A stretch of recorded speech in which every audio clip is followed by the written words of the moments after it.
हे what's up guys, welcome back once again. दोस्तों, आज की कहानी जो एक्सप्लेन करने जा रहे हैं उसका नाम है सी वाटर। तो कहानी की शुरुआत होती है ना खत्म होने वाले समुंदर से, जहाँ पर हम एक कोरियन कपल को देखते हैं जो बड़े खुशी खुशी अपना टाइम स्पेंड कर रहे थे।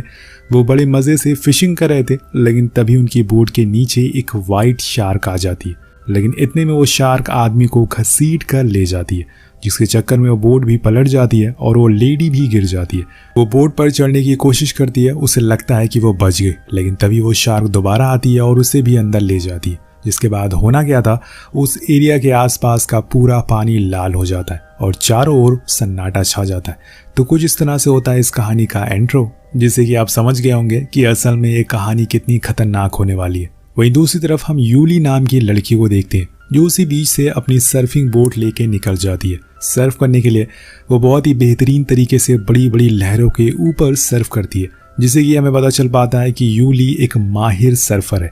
जब वो किनारे पर आती है तो जॉन नाम का लड़का उसकी काफ़ी तारीफ करता है और कहता है कि तुम्हें तो कंपटीशन में हिस्सा लेना चाहिए। पर तभी वहाँ आ जाती है उसकी गर्लफ्रेंड शिंजो, जो कि यूली की कज़न सिस्टर है। और उसे अपने बॉयफ्रेंड के बारे में ये सब चीज़ें तो बिल्कुल नहीं पता थी। वो उसकी बहन के साथ फ्लर्ट कर रहा था। दरअसल दोस्तों, आज शिंजो का बर्थडे है, इसलिए जॉन ने उसके लिए एक प्रेजेंट तैयार किया। वो उन तीनों को एक याच पे ले जाता है जो उसे आज के लिए बुक करी थी। अब तीनों बहुत ही ज़्यादा खुश होते हैं, लेकिन तभी बोट में से क्लारा नाम की लड़की बाहर आती, जो कि सुपरवाइजर थी और एक तरह से इन तीनों की बॉस। अब उसे देखकर शिंजो का मूड ऑफ हो जाता है, क्योंकि वो नहीं चाहती थी कि आज के दिन कोई और उन तीनों के बीच में आए। लेकिन हम क्या कर सकते हैं, जॉन भी समझ जाता है कि उसकी गर्लफ्रेंड का मूड ठीक नहीं है, लेकिन वो कुछ बोलता नहीं है क्योंकि इससे माहौल और ख़राब हो सकता है। अब वो बोट को चलाना शुरू करता है और कुछ ही देर बाद ये लोग समुंदर के बीच में आ जाते हैं, जहाँ पर वो बोट को रोक देता है क्योंकि इनका प्लान है यहाँ पर फिशिंग करने का। अब यहाँ यूली तो पहले ही समुंदर में कूद जाती है, क्योंकि वो नीचे जाकर व्यू को एंजॉय करना चाहती है, इसलिए उसे थोड़ी ज़्यादा जल्दी थी। उधर ऊपर याच में अभी भी उन तीनों में अनबन हो रही थी। पर उसी बीच जॉन दूरबीन से देखता है कि उसे वहाँ दूर एक अनजान बोट दिखाई देती है, जो यहाँ कैसे आई किसी को पता नहीं है। लेकिन आप और हम जानते हैं कि इस बोट का अतीत क्या है, वो आखिर ऐसे सुनसान क्यों पड़ी है। वहाँ क्लारा जब जॉन के करीब आने लगती है तो ये बात शिंजो को पसंद नहीं आती, इसलिए वो जानबूझकर उसे धक्का दे देती है, जिसे वो जाकर पानी में गिर जाती है। अब यहाँ उसे स्विम करना तो नहीं आता था, इसलिए जॉन को भी मजबूरन कूदना पड़ता है उसे बचाने के लिए। लेकिन उसके पीछे पीछे अब शिंजो भी कूद जाती है, क्योंकि अब वो चाहती थी कि जॉन उसे बचाए, ना कि क्लारा को। लेकिन जॉन अपनी गर्लफ्रेंड को अच्छे से जानता था, इसलिए वो पहले क्लारा को बचाता है, क्योंकि वो डूब भी सकती थी। और ऐसा तो इसलिए वो उसे लेकर बोट के फ्रंट पर आता है। लेकिन तभी वो नोटिस करता है कि वो बोट का डोर अंदर से लॉक था और वो बोट पर चढ़ नहीं पा रहा है, क्योंकि वहाँ पे कोई भी सीढ़ियाँ नहीं थी।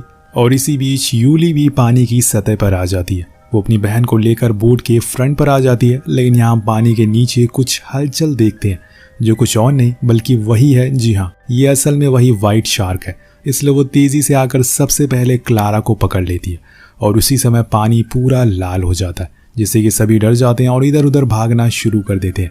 यूली तो फौरन भागते हुए उसी कपल वाली बोट के पास चली जाती है और ऊपर चढ़ जाती है। के ऊपर रखे हुए एक नोकीले हथियार से खुद को सेफ रखने की कोशिश करती है। लेकिन अभी तक और लोगों का कुछ अता पता नहीं था। लेकिन यहाँ वो शार्क कहीं आसपास ही घूम रही थी, क्योंकि उसकी आवाज़ यूली अच्छे से सुन सकती थी। तभी अचानक से वो देखती है कि शिंजो और जॉन भी उस बोट के पास आ गए।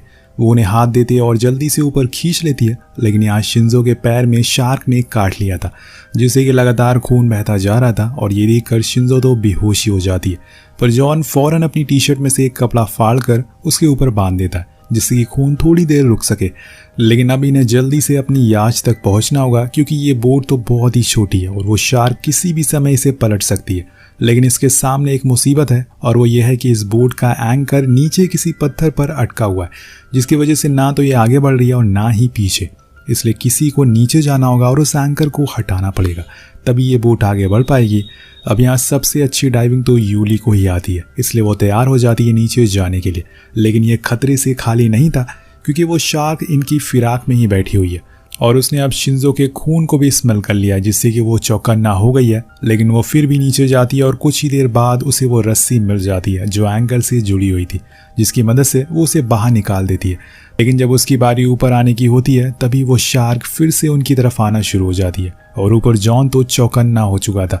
अब इधर शिंजो को भी होश आ चुका था, इसलिए वो दोनों ही बोट के मिडल में आकर बैठ जाते हैं और अपने हाथ में वो नुकीला हथियार ले लेते हैं। वही नीचे यूली जैसे तैसे खुद की सांस को रोक कर रखती है और मौका मिलते ही ऊपर आ जाती है, जिसके बाद वो लोग फौरन अपने हाथों से उस बोट को आगे बढ़ाना शुरू कर देते हैं। लेकिन ये इतना आसान नहीं था क्योंकि इसमें काफ़ी एनर्जी लग रही थी। ऊपर से उनके सर पर ही सूरज था जिससे कि उन्हें थकावट होना शुरू हो जाती है। तभी जॉन गुस्से में अपने अंदर की बात सभी को बोल देता है। वो कहता है कि मुश्किल समय में ही आपको इंसान की परख होती है। वो शिंजो के सामने यूली से कह देता है कि ये सब तो तुम्हारी वजह से ही हो रहा है। तुमने शिंजो को ये आइडिया दिया था, इसलिए मैं जानबूझकर क्लारा को साथ यहाँ लाया हूँ क्योंकि मेरा उसके साथ अफेयर था और आज मैं शिंजो से ब्रेकअप करने वाला था। ये सब सुन के वो उसे एक चाटा लगाती है, लेकिन तभी वो शार्क फिर से एक्टिव हो जाती है और उनके बोट के चारों ओर घूमना शुरू हो जाती है। कुछ समय के बाद वो एक छलांग मारती है जिससे कि इनकी बोट पलटते पलटते रह जाती है। अब यहाँ जॉन का दिमाग सनक चुका था। वो शिंजो से कहता है कि हमें स्विम करके अपनी याच तक जाना होगा, लेकिन वो मना करती है और कहती है कि तुम पागल हो गए हो क्या? अगर हम नीचे उतरे तो सभी लोग मारे जाएंगे। लेकिन वो उसकी नहीं सुनता और उसे ही पानी में धक्का दे देता है और खुद उस एंकर को रस्सी को लेकर पानी में कूद जाता है। वो तेजी से याच तक जाने लगता है, लेकिन ये इतना आसान नहीं था। वो शार्क तो इन्हीं के इंतजार में बैठी हुई थी। उससे सबसे पहले तो क्लारा का खून की स्मेल आती है जिससे कि वो उसकी ओर आने लगती है। लेकिन समय रहते ही यूली अपनी बहन के लिए पानी में कूद जाती है और फौरन उसे लेकर ऊपर आ जाती है। वहीं दूसरी ओर जॉन तेजी से स्विम करता हुआ याच तक पहुंच जाता है और वो दोनों को देखकर स्माइल करता है कि उसकी जान बच गई। अब याच के ऊपर चढ़ना शुरू करता है वो, लेकिन यहाँ उसकी किस्मत खराब थी। उसी समय उसका पैर स्लिप हो जाता है और फिर होना क्या था, वो जाकर सीधा पानी में गिरता और अगले ही पल वो जगह पूरी लाल हो जाती है। ये सब शिंजो अपनी आंखों से देख रही थी और उसे यकीन ही नहीं हो रहा था कि उसे अपने बर्थडे पर कुछ इस तरह का सरप्राइज मिलेगा। कुछ ही पल पहले वो लोग बहुत ही खुश थे, पर कहीं ना कहीं यूली को ये सब सही लग रहा था क्योंकि उसे शुरू से ही जॉन पर शक था और उसे वो सही इंसान नहीं लगता था और आज उसने ये साबित भी कर दिया। यहाँ पे बचे हुए हैं सिर्फ 2 लोग, लेकिन इसके आगे का सफर इनके लिए और मुसीबत भरा होने वाला है क्योंकि इस समय पर इनके सर पर सूरज है और इन्होंने कई दिनों से कुछ खाया पिया नहीं है और इसीलिए डिहाइड्रेट होना शुरू हो जाते हैं और वहीं बेहोश हो जाते हैं। जब इनकी आँख खुलती है तो रात हो चुकी थी और ऐसे में समुद्र में रात और भी ज्यादा खतरनाक और डरावनी होती है। लेकिन यूली कहती है कि हमें कैसे भी करके उस बॉय तक पहुंचना होगा जो उनसे थोड़ी दूर पर होता है। तो यहाँ हम आपको बता दें कि बॉय असल में समुद्र में कुछ दूरी पर लगाया जाता है, लेकिन वहां तक पहुंचने के लिए इन्हें स्विम करना होगा क्योंकि बोट में छेद है। अब वो पानी में कूदते हैं और उससे पहले ही वो शार्क इनकी ओर आने लगती है। उसने ठान लिया था कि आज सभी को मार कर खाएगी, लेकिन यहाँ यूली उस नुकीले हथियार से उसके ऊपर हमला कर देती है जिससे कि वो जख्मी हो जाती है। लेकिन इतनी छोटी सी चोट से उसे कुछ खास फर्क नहीं पड़ने वाला था क्योंकि वो एक ग्रेट व्हाइट शार्क है। वो तो अब और गुस्से में आ गई थी जिसकी वजह से उसने उनकी बोट को पलट दिया था। अब इनके पास उस बॉय तक स्विम करके जाने के अलावा कोई और ऑप्शन नहीं है। इन्हें ये नहीं भूलना चाहिए कि ये अभी पानी में है जो कि है शार्क का घर और इन्हें फौरन वहां तक पहुंचना होगा। अब यूली तो तेजी से पहुंच जाती है, लेकिन शिंजो का पैर की घाव की वजह से वो ज्यादा तेज तैर नहीं पाती और इसमें से लगातार खून भी बह रहा था जिसकी स्मेल उस शार्क को आ जाती है और वो उसकी ओर अपनी पूरी स्पीड से आने लगती है। अब यहाँ यूली तो पूरी कोशिश करती है कि वो अपनी बहन को ऊपर खींच ले, लेकिन ऐसा हो नहीं पाता। वो शार्क आकर उसे अपने जबड़ों में फंसा लेती है और उसके हाथों से ही उसकी बहन को खींच कर ले जाती है, लेकिन यूली कुछ भी कर नहीं पाती। यहाँ अब यूली समुद्र में अकेली पड़ गई है। 2 दिन पहले यहाँ तक 4 लोग थे, लेकिन आज जख्मी हालत में वो अकेले पड़ी हुई है। अब सबसे ज्यादा दुख उसे अपनी बहन के खोने का है। वो अंदर से पूरी तरह से टूट चुकी है और उसे यकीन ही नहीं हो रहा है कि उसकी बहन अब जा चुकी है, पर यही हकीकत है। कुछ ही देर बाद वो उस बॉय के अंदर सामानों को चेक करना शुरू करती है ताकि कुछ हेल्पफुल चीजें मिल सके।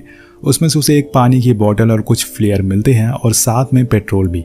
यहाँ वो पानी की बोतल तो पूरी खत्म कर देती है क्योंकि उसने कई दिनों से पानी नहीं पिया था और सोचती है कि शायद यहाँ पर कोई शिप गुजरे तो वो उसे मदद के लिए बुला सके। होता भी ऐसा ही है, लेकिन जब तक वो जाग पाती और फ्लेयर चलाती तब तक वो शिप उससे दूर जा चुकी थी और यहाँ उसकी आंखों के सामने से उसकी सारी उम्मीद टूटती नजर आ रही थी। वो वहीं बैठी रहती है, पर यहाँ उस फ्लेयर की रोशनी से अब शार्क उसकी तरफ अट्रैक्ट हो रही थी और वो उस पर लगातार हमला करना शुरू कर देती है। तभी यूली को पानी में वो नुकीला हथियार मिलता है जो वो तुरंत उठा लेती है और उससे वो शार्क पर हमला करना शुरू कर देती है। लेकिन तभी यहाँ वो बॉय के ऊपर से एक जंप मारती है जिससे कि हम पहली बार साफ साफ उस शार्क को देख पाते हैं। यही चीज यूली भी देखती है, जिससे वो देखकर डर के मारे रोने लगती है और तभी वो शार्क उस बॉय की धज्जियां उड़ा देती है, उसको बीच से तोड़ देती है। जिससे होना क्या था, यूली पानी में गिर जाती है, जिससे कि उस शार्क का रास्ता आसान हो जाता है। अब वो आसानी से उसे मार सकती है, लेकिन यहाँ यूली इतनी आसानी से हिम्मत हारने वालों में से नहीं थी। वो फिर से पानी के ऊपर आती है और देखती है कि थोड़ी दूर पर एक बड़ा सा पत्थर है,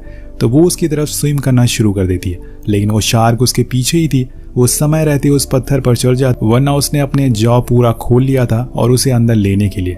कुछ ही देर बाद सूरज निकल आता है और यहाँ यूली को वही पेट्रोल की कैन दिखाई देती है। अब यहाँ उसे एक आइडिया आता है, क्यों ना वो उस पेट्रोल की मदद से उस शार्क को मार दे, यानी कि जला दे। लेकिन इसके लिए उसे पहले अपने पास लाना होगा और अभी वो शार्क उसके पास ही घूम रही है। काफी समय बीत जाता है, यूली ने कई दिनों से कुछ खाया भी नहीं है, इसलिए वो उस पत्थर पर लगे कीड़ों को खाना शुरू कर देती है, जिससे कि उसे थोड़ी सी ताकत मिल सके।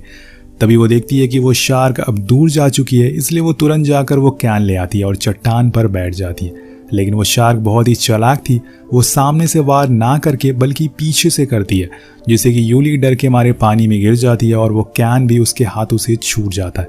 अब वो फौरन दोबारा उस कैन को लेकर वापस पत्थर पर चढ़ जाती है। लेकिन वो शार्क अब पागल हो चुकी थी, वो लगातार यूली पर हमला करे जा रही थी। वो किसी तरह से बस उसे खाना चाह रही थी और इसी का फायदा वो उठा लेती है। वो सही मौका देखकर उसके मुंह में वो पेट्रोल कैन फेंक देती है और फिर अगले ही पल उसमें फ्लेयर चला देती है, जिससे कि उसके मुंह में एक जोर का धमाका होता है और वो जख्मी होकर नीचे जाने लगती है। अब इसी का फायदा उठाकर वो अपनी याच की ओर जाने लगती है और तुरंत उस पर चढ़ जाती है और स्टार्ट करके यहाँ से निकल जाती है। इधर दोस्तों जो शार्क थी वो जख्मी होकर खुद को सेव करने के लिए कहीं दूर जाने लगती है। लेकिन तभी हम उसके पीछे एक बहुत ही बड़ी शार्क को देखते हैं, जो उसे आकर खा जाती है और इसी के साथ ये कहानी यही खत्म हो जाती है। तो आपको ये कहानी कैसी लगी नीचे कमेंट करके जरूर बताएगा। मिलते हैं अगली वीडियो में। Thank you so much watching. Piece.